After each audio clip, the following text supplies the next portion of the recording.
Hello guys, আপনারা যারা আপনাদের ওয়াইফাই নিজের ফোনে স্পিড বাড়াতে চান এবং অন্যের ফোনে স্পিড কমিয়ে দিতে চান, তাদের জন্যই আজকের এই ভিডিও। আপনারা যেই ওয়াইফাইয়ের নেট আপনার ফোনে বেশি দিতে চান, সেই ওয়াইফাইটা সর্বপ্রথম আপনার ফোনে কানেক্ট থাকতে হবে। এরপর আপনি আপনার ক্রোম ব্রাউজারে প্রবেশ করবেন। এরপর যে আমার টেন্ডা ওয়াইফাইয়ে যে ইন্টারফেসটা চলে যাচ্ছে, এখানে আমি দেখাচ্ছি। আপনি আপনার অ্যাডমিন পাসওয়ার্ডটা দিয়ে দিবেন। এবার অ্যাডমিন পাসওয়ার্ড দিয়ে লগ ইন করলাম, ঠিক আছে। এরপর লগ ইন করার পর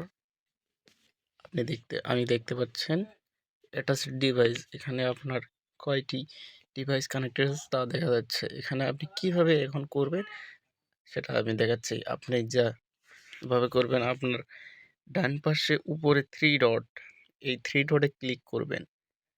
থ্রি ডটে ক্লিক করার পর ডেস্কটপ সাইটে চাপ দিবেন। চাপ দেওয়ার পর এখানে আপনি এখন দেখতে পাবেন, এখানে দেখুন নেটিভ ডিভাইস, যেটা আমার এটা নন লিমিট করা আছে, সবারটাই নন লিমিট করা আছে, যার সবাই যেন সমান ইন্টারনেট অ্যাক্সেস পায়, এই জন্য নন লিমিট করা আছে। আপনি ইচ্ছা করলে এখানে আপনারটা রেখে বাকিগুলোতে লিমিট করে দিতে পারবেন।